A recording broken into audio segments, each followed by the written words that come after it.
Hi friends, welcome to కబుర్లు with Janu YouTube ఛానల్కి. మన పార్వతీశం స్టీమర్ టికెట్ కొనేసుకోవడం అయిపోయింది. లండన్కి ప్రయాణం కట్టేశాడు. ఇంటికి ఉత్తరం కూడా వ్రాసేశాడు. ఇంతకీ తర్వాత ఏం జరిగిందో చూద్దామా? పదండి నాతో పాటు పార్వతీశం దగ్గరికి. ఈ ఉత్తరం వ్రాయటానికి చాలా కష్టం వేసింది. మా అమ్మ మాట తలుచుకునేసరికి కండ్ల వెంబడ నీళ్లు వచ్చాయి. చెయ్యి వణకడం మొదలుపెట్టింది. కలము ముందుకు సాగింది కాదు. ఎలాగైతేనేమి ఉత్తరం పూర్తి చేసి కవర్లో పెట్టి పై చిరునామా వ్రాసి పోస్టాఫీస్కి వెళ్ళి పోస్టులో వేసి వచ్చాను. ఇంటికి వచ్చి స్నానం చేసి భోజనానికి లేచాను. అన్నం ఏమీ సహించింది కాదు. ఎలాగో 2 మెతుకులు నోట్లో వేసుకుని లేచి వచ్చి సామాను సర్దుకుని కాసేపు పడుకుని 2 గంటలకు బయలుదేరి సామాన్తో సహా కుక్కువారి కంపెనీకి వెళ్ళాను. అక్కడి నుంచి వారు నాతోటి కూడా ఒక బంట్రోతునిచ్చి సముద్రపు ఒడ్డుకి పంపించారు. మా స్టీమరు సముద్రంలో కొంచెం దూరంలో ఉంది. మొన్న ఎక్కిన స్టీమర్ కంటా కూడా చాలా గొప్పదిగా కనబడింది. నాతోటి ఉన్న బంట్రోతు ఒక చిన్న నావ దగ్గరికి తీసుకువెళ్ళి అందులో నన్నెక్కమని తను కూడా ఎక్కాడు. దాంట్లో అదివరకే చాలామంది దొరలు దొరసాన్లు ఉన్నారు. ఇలాంటివే ఇంకా 2-3 నావలు ఫుల్గా జనాన్ని ఎక్కించుకుని మా స్టీమర్ కేసే వెళ్తున్నాయి. ఈ జనమంతా మా స్టీమర్లో ఎక్కేవాళ్లే అని చెప్పాడు నాతో కూడా ఉన్న మనిషి. నిమ్మళంగా స్టీమర్ దగ్గరికి చేరాము. మొన్నటికి మళ్ళీనే నిచ్చెన కిందకి దింపారు. ఒక్కొక్కళ్ళమే పైకి ఎక్కాము. ఒక పెద్ద మేడ మీద నించుని కిందకి చూస్తున్నట్లుగా ఉంది. దాని మీద నిల్చుని చూస్తుంటే నాతో ఉన్న మనిషి నా సామాను తీసుకువెళ్ళి లోపలెక్కడో పెట్టేశాడు. మేమంతా చాలా మందిమి అక్కడ నిలబడి సముద్రం కేసి, తక్కిన స్టీమర్లకేసి, అక్కడ ఉన్న మేడలకేసి చూస్తున్నాము. ఇంతలోకే గంట వినపడింది. కిందకు దిగే వాళ్ళంతా దిగిపోమ్మని కేకవేశారు. పైకి వచ్చిన చాలా మంది మళ్ళీ ఆ చిన్న నావలోకి దిగి పైనున్న వాళ్ళకేసి చూస్తూ చేతులు ఊగిస్తూ వెళ్తున్నారు. వాళ్ళంతా తమ వాళ్ళని సాగనంపడానికి వచ్చారు కదా అనుకున్నాను. మా ఊరి నుంచి ఎప్పుడైనా ఎక్కడికైనా వెళుతూ ఉంటే మా అమ్మ నాన్న వద్దంటున్నా ఎంతో దూరం వచ్చి వెళ్ళేవాళ్ళు. ఇప్పుడల్లా ఎవ్వళ్ళు లేరు కదా అనుకున్నాను. దిక్కు లేకుండా నిరాధారినై పక్షిలాగా నూతన ప్రపంచంలోకి వెళుతున్నాను కదా అనుకున్నాను. నా ఉత్తరం చూసుకుని ఇంటి దగ్గర మా అమ్మ నాన్న ఎంత విచారిస్తారో కదా అనుకున్నాను. ఇదంతా తలుచుకునేటప్పటికీ పట్టరాని దుఃఖం వచ్చింది. మా స్టీమరు బయలుదేరింది. చిన్న నావల్లో వాళ్ళు ఇంకా స్టీమర్లో ఉన్న వాళ్ళకి మనుషుల ఆనవాళ్ళు తెలియకపోయినా జేబు రుమాళ్ళు విసురుతున్నారు. మళ్ళీ ఎన్నాళ్ళకో కదా ఈ దేశం రావడం అనుకున్నాను. వచ్చేదాకా మట్టుకు నమ్మకమేమిటి? పరదేశంలోనే కడతేరుతానేమోనని భయం వేసింది. భూమి కనపడకుండా ఉంది. తల్లి దయ ఉంచు తల్లి అని ఒక దండం పెట్టాను. పొంగి వస్తున్న దుఃఖాన్ని ఆపుకోలేక బావురుమని చంటి పిల్లాడిలాగా రాగాలెడుతూ అక్కడే నిలబడ్డాను. అలా ఎంతసేపు ఉన్నానో నాకు తెలియదు. ఒక మనిషి వచ్చి నా భుజం మీద చెయ్యి వేశాడు. నిద్రలో నుంచి లేచినట్లు ఉలిక్కిపడి వెనక్కి తిరిగి చూశాను. ఒక పక్క దొర ఏమిటి చిన్నతనం అన్నట్టు నాకేసి చూస్తున్నాడు. ఇంకో వైపున ఒక దొరసాని నా దుఃఖాన్ని గ్రహించినట్లు నాకేసి జాలిగా చూశారు. నా భుజం మీద చెయ్యి వేసిన అతను తనతోటి కూడా రమ్మని సంజ్ఞ చేశాడు. ఎందుకో తెలియకుండా కండ్లు తుడుచుకుని అతని వెంబడే వెళ్ళాను. 2 అంతస్తుల మెట్లు దింపి అడుగున ఒక హాలులో నుంచి ఒక చిన్న గదిలోకి తీసుకెళ్ళి నా సామాను కేసి చూపించాడు. ఇది నేనుండవలసిన గది కాబోలు అనుకున్నాను. గది చాలా చిన్నది. అందులో ఒక పక్కన ఒక దాని మీద 2 పొడుగాటి బల్లలున్నాయి. వాటిపైన పరుపులు పరిచి ఉన్నాయి. ఒక పక్క గోడకి చిన్న పింగాణి బూర్ల మోకుడు, అందులో కుళాయి ఉన్నాయి. పక్కనే ఒక సబ్బు పెట్టి ఉన్నది. ఇంకో పక్క 2 తువ్వాళ్ళు ఉన్నాయి.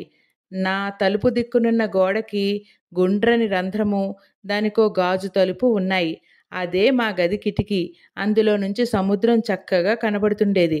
పై బల్లల మీదకి ఎక్కటానికి చిన్న నిచ్చెన ఉన్నది. నేను గదిలోకి వచ్చేసరికే పై 2 బల్లల మీద 2 చైనా కుర్రాళ్ళు కూర్చుని తన సామాను సవరించుకుంటున్నారు. నేను నా పెట్టి అది మంచం కిందకి తోసివేసి సముద్రం కేసి చూస్తూ కూర్చున్నాను. చీకటి పడింది. గదిలో మొన్నటి స్టీమర్‌లో మల్లేనే ఎలక్ట్రిక్ దీపాలు వెలిగించారు. నాకు తొడుక్కున్న సూటు బిగువుగా ఉండటం మూలాన విప్పేస్తే బాగుంటుందని తోచింది. నిమ్మళంగా విడిచి, ఇంటి దగ్గర నుంచి తెచ్చిన మల్లుపంచ పెట్టెలో నుంచి తీసుకుని కట్టుకుని షర్టుతోటే కూర్చున్నాను. పై కుర్రాళ్ళిద్దరూ తెల్లబోయి నాకేసి చూస్తున్నారు.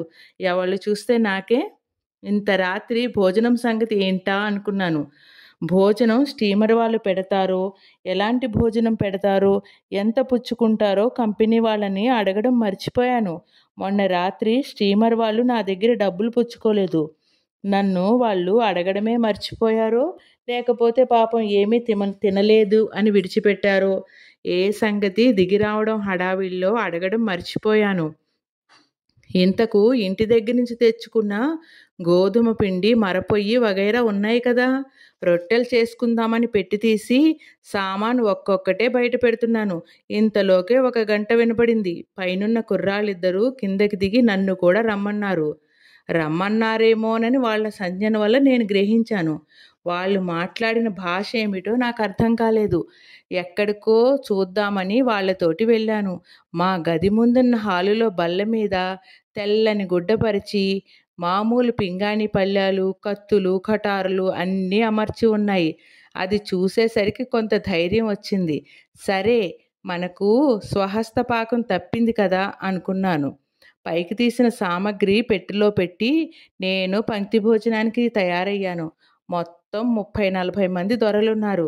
10-15 దొరసానులున్నారు. అంతా కులాసాగా మాట్లాడుకోవడం ఆరంభించారు.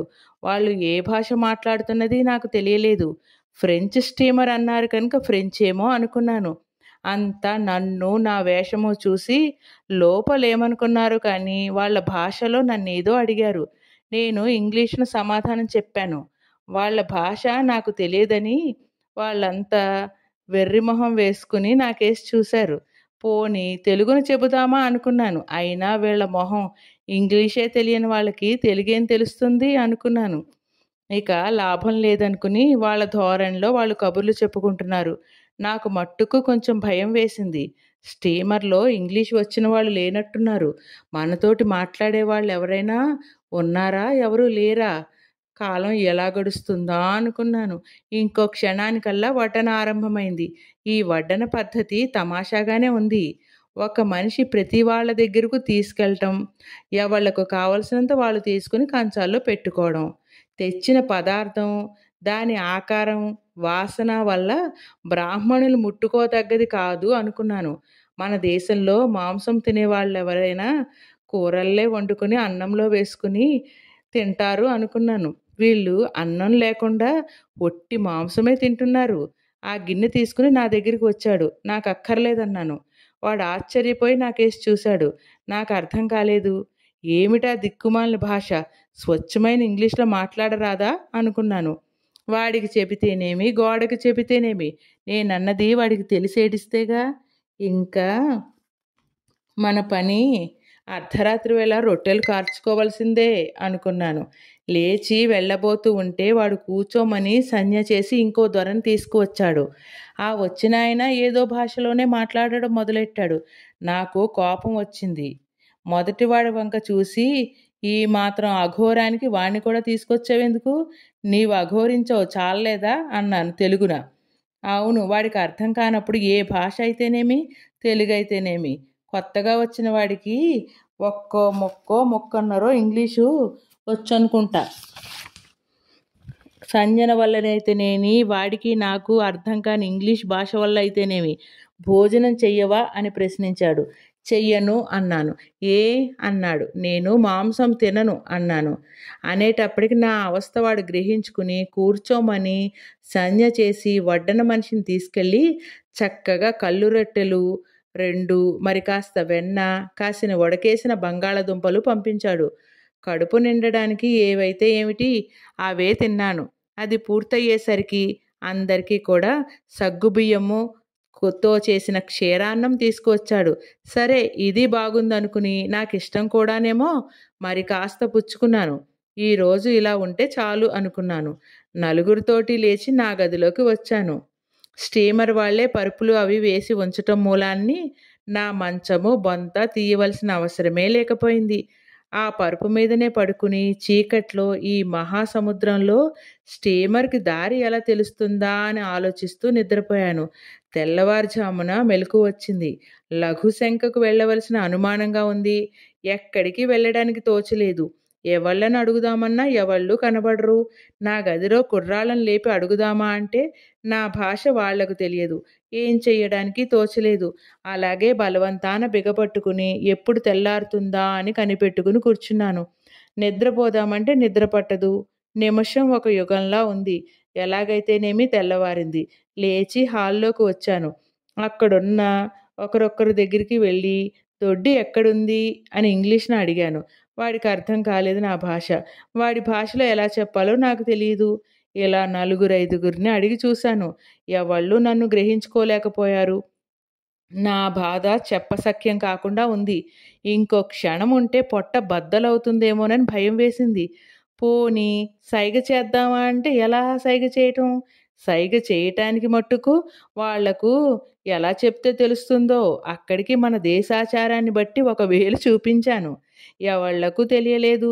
2 వేళ్ళు చూపించాను. దానికి సమాధానం రాలేదు. వాళ్ళ దేశంలో 3 వేళ్ళు చూపిస్తారేమో అనుకుని 3 వేళ్ళు చూపించాను. అది అర్థం చేసుకోలేదు. ఒళ్ళు మండి 5 వేళ్ళు చూపించాను. అది లాభించలేదు. ఆఖరన ఏం సైగ చేశానో, ఎలా వాండ్లకు తెలియపరిచానో నా అవస్థ నాకే తెలియదు. పర్యవసానం మాత్రం ఒకడు తీసుకువెళ్ళి దొడ్డి చూపించాడు. పక్క గది తలుపు తీసి అది స్నానాల గదని కూడా చెప్పాడు. నేను అడగకుండాను స్నానం మాట దేవుడెరుగుడని ముందు తొందరగా దొడ్లోకి పరిగెత్తి బాధ తీర్చుకుని నా గదిలోకి వచ్చి దంతావధానం చేసుకుని స్నానాల గదిలోకి వెళ్ళి స్నానం చేశాను. స్నానం చేసి వచ్చేసరికి భోజనాలకి అన్నీ సిద్ధంగా అమర్చిపెట్టారు. అందరికీ కోడిగుడ్లు, చేపలు వడ్డించారు. నాకు మాత్రం ఏదో జావ, రొట్టె, వెన్న ఇచ్చారు. ప్రతిరోజు ఇదే పద్ధతి. పొద్దున్నే లేవడం, కాలకృత్యములు తీర్చుకోవడం, కాసేపు అటు ఇటు తిరగడం, మధ్యాహ్నం భోజనం, కాసేపు నిద్రపోవడం, టీ పుచ్చుకోవడం, ఎప్పుడు సాయంత్రం అవుతుందా అని కనిపెట్టుకుని కూర్చోవటం, భోజనం చేయటం, పండుకోవటం. ఇది కార్యక్రమం. 4 దినములు ఇలా గడిచినవి. ఓడ అస్తమాను ఊగిసలాడటం వల్లనో, భోజనము తిన్నగా లేకపోవటం వల్లనో నాకెప్పుడూ వికారంగాను, తలనొప్పిగాను ఉండేది. అన్నహితవు బొత్తిగా తప్పిపోయింది. అన్నహితం అంటే రొట్టెహితం అని అర్థం. కొలంబోలో బయలుదేరిన తర్వాత ఇంకా అన్నమే కళ్ళబడలేదు. ఇలా 4 రోజులు గడిచాయి. 5దో రోజు ఉదయం అహర్నిశాదులు పరిగెడుతున్న స్టీమర్ ఆగిపోయింది. ఎందుచేతనా అని కిటికీలోంచి తొంగి చూసేసరికి ఊరు కనిపించింది. నాకు భోజనం చేస్తున్న సప్లై చేస్తున్న మనిషి వచ్చి స్టీమర్ సాయంత్రం దాకా ఆగుతుందని, ఊళ్ళోకి వెళ్ళి చూసి రావచ్చని చెప్పాడు. వాడు చెప్పాడు కానీ తీరా ఊళ్ళోకి వెళ్ళిన తర్వాత హఠాత్తుగా స్టీమర్ బయలుదేరి వెళ్ళిపోతేనో, అయినా ఈ 4 రోజుల నుంచి నీటి మీద ప్రయాణం చేసిన మీదట భూమి కనబడగానే ఏదో ప్రాణం వచ్చినట్లుంది. నా గదిలో ఉన్న చైనా కుర్రాళ్ళిద్దరూ దుస్తులు వేసుకుంటూ నన్ను కూడా రమ్మని సైగ చేశారు. నాకు వెళ్ళవలనని సరదా పుట్టింది. నేను సూటు వేసుకుని, కొలంబోలో కొన్న టోపీ పెట్టుకుని దొరగారిలాగా బయలుదేరాను. ఊరంతా ఎక్కడుందో తెలియదు కానీ సముద్రం ఒడ్డునే ఒక పెద్ద షాపు, ఒక హోటలు ఉన్నాయి. దూరాన్ని నల్లని శరీరము, పెద్ద పెదవులు, కోతి మొహాలు, గొర్రెబొచ్చులాగా పొట్టిగా ఉంగరాలు తిరిగిన బిరుసు వెంట్రుకలు కలిగి, మొల చుట్టూ పొడిగాటి ఆకులు కట్టుకుని, చేతుల్లో బల్లాలు పుచ్చుకుని తిరుగుతున్న ఒకళ్ళిద్దరు కనబడ్డారు. వాళ్ళని చూసి పూర్వం చదివిన భూగోళ శాస్త్రం స్మృతికి తెచ్చుకుని ఇది ఆఫ్రికా దేశం అయ్యుంటుందని ఊహించాను. కాసేపు అక్కడే అటూ ఇటూ తిరిగి అక్కడున్న హోటల్లో భోజనం చేసి మధ్యాహ్నం 3 గంటలయ్యేసరికి మళ్ళీ స్టీమర్ మీదకి వచ్చాం. సాయంత్రం 6 గంటలకి బయలుదేరింది. నా పేరు స్టీమర్ మీదనున్న వాళ్ళెవ్వరూ నోట పట్టలేకపోయారు. నేను కొలంబోలో ఎక్కాను కనుక నన్ను కొలంబో గారు అని పిలవటం మొదలుపెట్టారు. నాతోటి మాట్లాడే వాళ్ళెవరూ లేకపోవటం వల్ల, మామూలుగా వాళ్ళు తినే తిండి నేను తినకపోవటం వల్ల, వాళ్ళు తాగే కళ్ళు నేను తాగపోవటం వల్ల నాకు లోపల ఎలాగో ఉండేది. తక్కిన వాళ్ళందరికీ కూడా నా అవస్థ చూసి జాలి వేసిందని తోస్తుంది. ఎవళ్ళో ఒకళ్ళు అస్తమాను నా దగ్గర కూర్చోటం, నాతోటి ఏదో మాట్లాడవలనని ప్రయత్నించటం మొదలుపెట్టారు. ఈసారి బయలుదేరిన తర్వాత నాకు వికారం, తలనొప్పి ఎక్కువైంది. భోజనం దగ్గరికి వెళ్ళటానికి కూడా ఓపిక లేకపోయింది. నా గదిలోకే ఏ పాలో, జావో తీసుకొచ్చి ఇస్తుండేవారు. ఒకరోజు మరీ వికారంగా ఉండి, రాత్రి నిద్ర పట్టలేదు. తల బద్దలైపోతోంది. ఇంటి సంగతి జ్ఞాపకం వచ్చింది. కాస్త సొంఠి కొమ్మైనా లేకపోయింది కదా అనుకున్నాను. ఉంటే మట్టుకు మనకి గంధం తీసి ఇచ్చేవాళ్ళెవరు? కళ్ళ వెంబడ నీళ్లు వచ్చినవి. కళ్ళు తుడుచుకుని ఎదురుగుండా చూసేటప్పటికి చిన్నపట్నంలో కొన్న దొరసాని టోపీ గోడకు తగిలించి ఉంది. అపరిమితమైన కోపం వచ్చింది. దాన్ని తీసి అవతల పారేస్తే తలనొప్పి ఏమన్నా తగ్గుతుందేమో అనుకున్నాను. అంత బాధలోనూ లేచి ఆ టోపీ తీసి ఒండ కింద నలిపి కిటికీలోంచి అవతల పారేశాను. వచ్చి పడుకున్న తర్వాత కొంత కలత నిద్ర పట్టింది. తెల్లవారింది. తలనొప్పి ఏమీ తగ్గలేదు. కొంచెం పులపరం తగిలినట్టు కూడా ఉంది. కిందటి రేవులో నుంచి స్టీమర్ బయలుదేరిన 3వ రోజు మధ్యాహ్నం 1 గంటకి దొర వచ్చి అందరినీ డాక్టర్ పరీక్ష చేయవలసి ఉంటుందని, డ్రెస్ వేసుకుని సిద్ధంగా ఉండమని చెప్పి వెళ్ళాడు. మధ్యాహ్నం 3 గంటలకు గంట కొట్టారు. మా గదిలో కుర్రవాళ్ళు నన్ను రమ్మని సైగ చేశారు. కదలటానికైనా ఓపిక లేకపోయినప్పటికీ నెమ్మదిగా హాలులోకి వచ్చాను. అందరినీ వరుసగా నిలబడమన్నారు. ఒక డాక్టర్ వచ్చి ఒక్కొక్కరినే పేర్లు పిలిచి కొంత పరీక్ష చేసి పొమ్మనడం మొదలుపెట్టారు. కొంతసేపయిన తర్వాత మిస్టర్ కొలంబో అని పిలిచాడు. నా పేరు వీళ్ళకి తెలియక డాక్టర్ తోటి కూడా ఈ పేరే చెప్పారనుకుని స్కూల్లో అటెండెన్స్ పిలిచేటప్పుడు చెప్పే అలవాటు చొప్పున చటుక్కున "ప్రెజెంట్ సార్" అన్నాను. అంతా ఫక్కున నవ్వారు. డాక్టరు నిన్ను కాదన్నాడు. ఇంకొక 80 సంవత్సరంల ముసలిదొర ముందుకు వచ్చాడు. ఆయన పేరు కాబోలు కొలంబో అనుకున్నాను. డాక్టర్ వెళ్ళిపోయిన తర్వాత నాకు భోజనం పెట్టే దొరని పిలిచి ఏమిటి గోలంతా అడిగాను. వాడు స్టీమరు సూయజ్ దగ్గరికి వచ్చిందని, ఇక్కడ వైద్యుడు అలా పరీక్ష చేయటం మామూలని, జబ్బుగా ఉన్న వాళ్ళందరినీ ఇక్కడ దింపేస్తారని చెప్పాడు. సూయజ్ అంటే సూయజ్ కెనాలేనా అడిగాను. ఇంకో పావుగంటకి సూయజ్ కెనాల్లో ప్రవేశిస్తాం. కావలిస్తే పైకి వెళ్ళి చూడవచ్చు అని చెప్పాడు. నా గదిలో కుర్రవాణ్ణి సహాయం తీసుకుని నెమ్మదిగా పైకెక్కాను. కొలంబోలో బయలుదేరిన తర్వాత మొదటిసారి ఇదే టాపు మీదకి రావటం. చల్లని సముద్రపు గాలి తగిలేటప్పటికి ప్రాణం లేచి వచ్చినట్లయింది. దీపాలు పెట్టే వరకు అక్కడే సూయజ్ కెనాల్ చూస్తూ కూర్చున్నాను. చిన్నప్పుడు సూయజ్ కెనాల్ అంటే ఏమిటో అనుకునేవాణ్ణి. ఇది మామూలు పడవల కాలవగానే ఉంది. ఇటొచ్చి కొంచెం వెడల్పు, లోతు ఎక్కువ. ఒడ్డున మనకి వేపుకు మళ్ళేనే ఈత చెట్లు అవి ఉన్నాయి. అందులో కొన్ని ఖర్జూరపు చెట్లని చెప్పారు. ఒంటెలు చాలా కనబడ్డాయి. చూడటానికి అంతా చాలా చక్కగా ఉంది. దీపాలు పెట్టగానే మళ్ళీ నా గదిలోకి వచ్చి పడుకున్నాను. తెల్లవారేటప్పటికి పోర్ట్ సెడ్ వచ్చామన్నారు.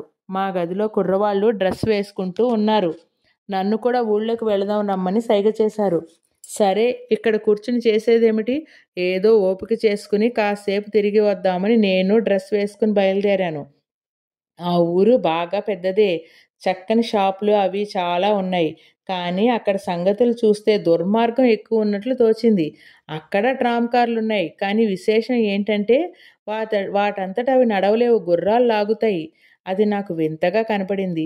బజార్ల వెంబడి తిరుగుతుండగా ఒకచోట థామస్ కుక్ వాళ్ళ కంపెనీ కనబడింది. అది చూసేసరికి స్నేహితుడిని చూసినట్లుగా అనిపించింది. దర్జాగా లోపలికి వెళ్ళాను. అక్కడ గుమస్తా నన్ను చూసి ఏం కావాలి అన్నాడు. ఏమీ అక్కర్లేదన్నాను. మరైతే ఎందుకు వచ్చావు అన్నాడు. నేను మీ ప్యాసింజర్ని. ఏమైతే? ఏమీ లేదు, ఇక్కడ మీ కంపెనీ ఎలా ఉంటుందో చూసి వెళదామని వచ్చానన్నాను. వాడు మాట్లాడలేదు. నేను ఒక మాట అటు ఇటు చూసి మళ్ళీ వీధిలోకి వచ్చాను. దగ్గరలోనే పోస్ట్ ఆఫీస్ కనబడింది. అందులోకి వెళ్ళి ఒక కార్డు కొని నేను క్షేమంగా ఉన్నానని ఇంటికి ఒక ఉత్తరం రాసి పోస్ట్లో వేసి బయటకు వచ్చాను. అక్కడ ఒక షాపులో ఉన్న తయారు చేసిన 2 జానల వెడల్పున గల మెడపట్టీలు కనబడ్డాయి. వెళ్ళేది చలిదేశంగా ఇది ఒకటి కొనుక్కుంటే చెవులకు చుట్టుకున్న, మెడకు చుట్టుకున్న వెచ్చగా ఉంటుంది. చూడటానికి కూడా చాలా చక్కగా ఉన్నాయి అని ఒకటి కొన్నాను. అక్కడ ఒక కాఫీ హోటల్ కనబడితే వెళ్ళి ఫలహారం చేసి నిమ్మలంగా మళ్ళీ స్టీమర్ చేరుకున్నాను. సాయంత్రం 7 గంటలకి స్టీమర్ బయలుదేరింది. ఆ రాత్రి అంతా కులాసాగానే ఉంది. కానీ పొద్దుటి నుంచి ఆరంభించింది నా అవస్థ. అది వికారమూ కాదు, వాంతులు కావు. లోపల నుంచి డోకు వస్తున్నట్టు ఉండడమే కానీ పైకి ఏమీ రాకపోవటం. కొలంబోలో బయలుదేరిన తర్వాత ఇంత బాధ ఎప్పుడూ పడలేదు. ఇన్నాళ్ళ నుంచి కులాసాగా తిరుగుతోన్న నా గదిలో కుర్రాళ్ళు కూడా పడకలేశారు. నేను మూసిన కన్ను తెరవలేదు. తిండి లేదు. సరికదా పచ్చి మంచినీళ్ళైనా ఎరగను. అలా ఎన్నాళ్ళు పడుక్కున్నానో తెలీదు. కాస్త గాలి అయినా రాకుండా గది కిటికీ తలుపులు మేకులు వేసి బిగించారు. ఏమిటి అలా చేస్తున్నారు అంటే తుఫానుగా ఉంది. కిటికీ తలుపులు తీసి ఉంటే నీళ్లు లోపలికి వస్తాయన్నారు. ఇలా సుమారు వారం రోజులు రాత్రింబవళ్ళు కూడా తెలియకుండా బాధపడ్డాను. ఏమీ తోచక గడియారం చూస్తూ ఉంటే కొంత కాలక్షేపం అవుతుందని గడియారం తల కింద పెట్టుకుని అస్తమానము చూసుకుంటూ ఉండేవాడిని. మొదటి రోజులలో బాగానే ఉంది. మంచి గడియారమే అని సంతోషించాను. కానీ పోను పోను పొగలంతా బాగా ఉండి రాత్రి దానికి ఏం వచ్చేదో కానీ తెల్లవారేసరికి రోజు పావుగంట తక్కువ తిరిగేది. ఇలా వాతం కమ్ముకు రావడానికి తగ్గ కారణం ఏమీ కనిపించలేదు. పోనీ ఒక రోజైతే అనుకోవచ్చును. అనుదినము ఇలా వెనుకంజ వేయడం చూసి నాకు ఒళ్ళు మండుకొచ్చింది. అయినా 2:30 దూట బిళ్ళల్లాంటివి తీసుకుని ఇలాంటి గడియారం నాకిచ్చాడేమా అనుకున్నాను. దొరలు కూడా వీలైనప్పుడు మోసం చేయడానికి వెనుదీయరని తెలిసింది. ఈ వెధవ గడియారం కూడా తీసుకువెళ్ళడం ఎందుకు అనుకున్నాను. చూసి చూసి పారేయడానికి ప్రాణం ఒప్పలేదు. సరే, ఏదో పోనీ అరగంట ఇంచుమించుగా తిరుగుతోంది కదా, అస్సలు లేని బావకంట గుడ్డి బావైనా మేలనుకుని పారవేయడం మానేసి పెట్టెలో పెట్టాను. తరువాత ఒకనాడు తెల్లవారేసరికి ఈ సముద్రపు హడావిడి తగ్గింది. దొర చీకటితోటే వచ్చి నన్ను లేపి ఇవ్వాళే దిగిపోవడం. బెంగ పెట్టుకోకు. ఇంకో గంటకో 2 గంటలకో దరిచేరుతాము. భూమి కనబడుతోంది. లేచి కాస్త పలహారం చేసి పైకి వెళ్ళి చూడమని ఎంతో ఆదరంగా చెప్పాడు. ఈ 4-5 రోజులు తిండి లేకపోవటం మూలాన్ని చిక్కి శల్యమైపోయాను. ఒంట్లో చాలా నీరసంగా ఉంది. లేస్తే కాళ్ళు దడదడలాడుతున్నాయి. అలాగే లేచి దంతావధానం చేసుకుని చొక్కా తొడుక్కుంటూ ఉంటే ఆ దొర నా గదిలోకి ఫలహారం పంపించాడు. కాస్తంత తిని నిమ్మళంగా పైకెక్కాను. సుమారు 8 గంటలవుతోంది. ఆకాశం నిర్మలంగా ఉంది. సముద్రం ఎంతో చక్కగా ఉంది. సూర్యుడు అప్పుడే ఉదయించినట్టున్నాడు. తరుణ కిరణములు అప్పుడే తరంగముల మీద నాట్యం చేస్తూ రత్నభ్రమను కల్పించాయి. దూరాన్ని తెరతీసినట్లు మంచు విడిపోతూ ఒడ్డున ఉన్న పర్వతములు మొదలైనవి కొంచెం కొంచెం కనిపిస్తున్నాయి. అన్నిటికంట స్పష్టంగా ఒక పర్వతం మీది దేవాలయ శిఖరం మీద సువర్ణ విగ్రహం ఒకటి సూర్యకాంతిలో దేదీప్యమానంగా కనబడింది. అంతకంతకు దరిచేరుతున్నాము. అక్కడ హార్బర్లో ఎన్ని వందల స్టీమర్లున్నాయో లెక్కలేదు. ప్రపంచంలో ఉండే స్టీమర్లు అన్నీ ఒక్కసారి ఇక్కడికి వచ్చాయేమా అనుకున్నాను. ఇదంతా చూస్తే లోపల ఒక విధమైన భయం కలిగింది. నా మనస్సులో లేదు. ఏదో ఆలోచిస్తూ ముందు మన గతి ఏమవుతుందా అని తెలుసుకోవడానికి ప్రయత్నిస్తూ అలా నిలబడ్డాను. సుమారు 11 గంటలయ్యేసరికి మార్సెల్స్ చేరాము. ప్లాట్ఫామ్ మీదకి రైలు వచ్చినట్టు మార్సెల్స్లో స్టీమరు సముద్రంలో కట్టిన ప్లాట్ఫామ్ దగ్గరికి చేరింది. ప్లాట్ఫారం నిండా జనం కిటకిటలాడుతున్నారు. స్టీమర్ మీద ఉన్నవాళ్ళు కింద ఉన్న వాళ్ళకి, కింద ఉన్నవాళ్ళు స్టీమర్ మీద వాళ్ళకి చేతులూపడము, జేబురుమాళ్ళు విసరడము, ముద్దులు గిరవాటు వేయటము. వీళ్ళ తాలూకా బంధువులంతా వీళ్ళని చూడడానికి వచ్చారు కదా అనుకున్నాను. స్నేహితులు కానీ బంధువులు కానీ లేనివాణ్ణి నేనొక్కనే. నరసాపురం నుంచి నేనెప్పుడు ఇంటికి వచ్చినా ముందు ఉత్తరం రాస్తే మా అమ్మ ఎంత పని ఉన్నా వీధిలో నించుని నా రాకకు ఎదురు చూస్తూ ఉండేది. మా నాన్న ఏదో పని ఉన్నట్టు ఊరి బయటకు నాకు ఎదురుగుండా వచ్చేవాడు.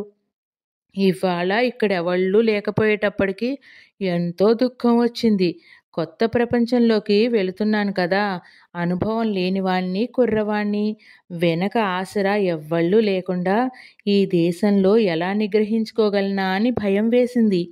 ఒక్కొక్కళ్ళే దిగి కిందనున్న వాళ్ళని కౌగిలించుకుని ఆనంద బాష్పాలు కారుస్తూ ఉంటే నాకు కళ్ళ వెంబడ నీళ్లు వచ్చి అలా చూస్తూ నిలబడ్డాను. నేనొక్కడిని తప్ప తక్కిన వాళ్ళంతా దిగారు. ఆఖరి మనిషి వెళ్ళిపోతూ ఉండగానే ఒక దొర నా దగ్గరికి వచ్చి ఇంగ్లీషున పలకరించాడు.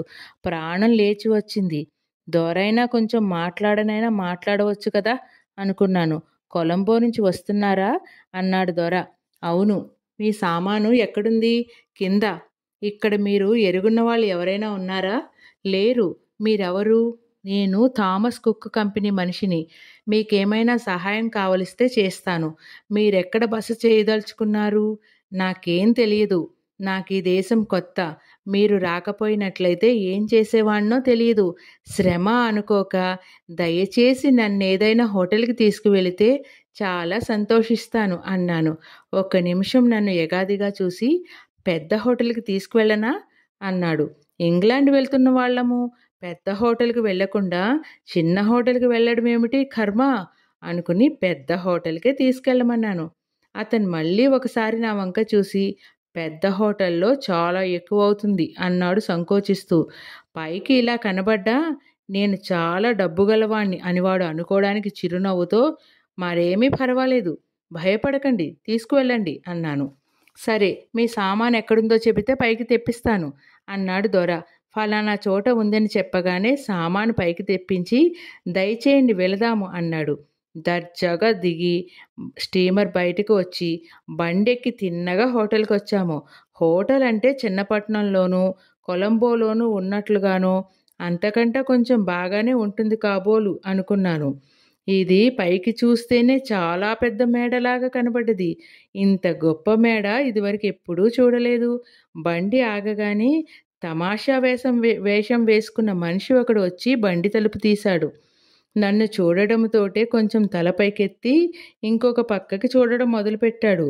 మళ్ళీ ఒక మాట నా వైపు చూసి నాతోటి ఉన్న దొరకేసి చూసి ఇలాంటి వాడిని ఎందుకు తెచ్చావు అన్నట్లు చూశాడు. ఆ చూపుతోటి నేను సగం కుంగిపోయాను.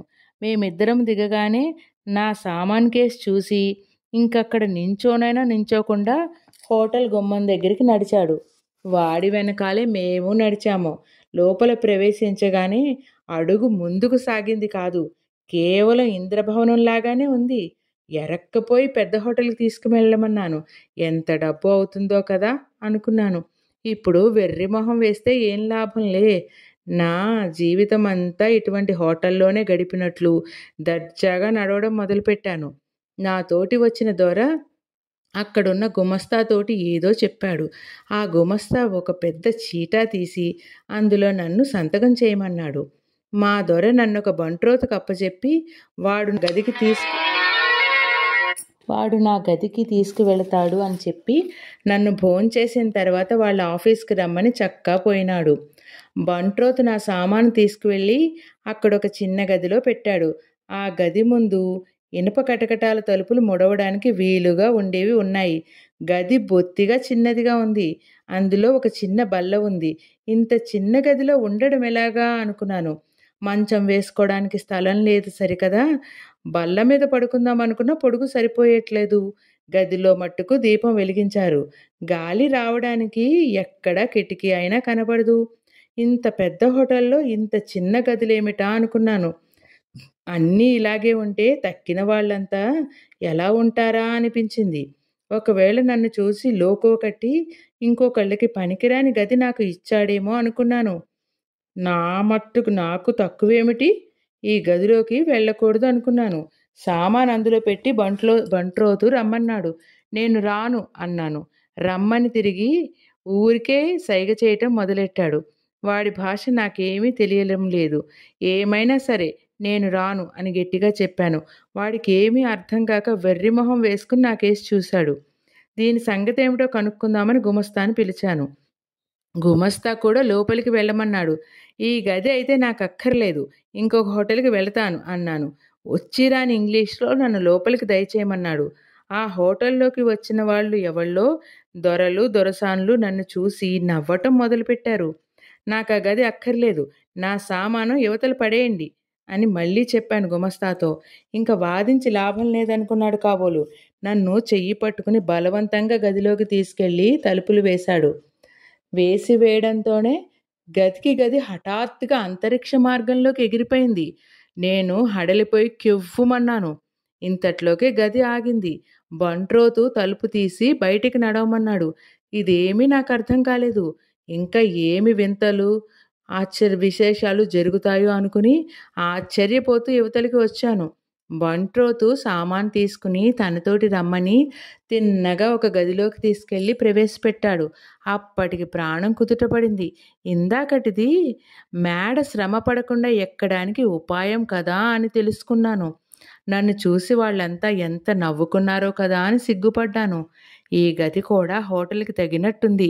విశాలమైన పెద్ద మంచము, దానిపైన 2 పరుపులు, పైన బాగా రెండు అరచేతుల దళసరిగల పట్టు బొంత, ఆ పక్కన సోఫా, 2 కుర్చీలు, ఒక మేజా, దానిపైన పెద్ద అద్దము, ఇంకో మేజా పైన ఒక పెద్ద పింగాణి బూర్ల మూకుడు, నీళ్ల సహితంగా 2 కూజాలు, సబ్బు, మల్లెపువ్వులాగా ఇస్త్రీ చేసిన 2 తువ్వాళ్ళు.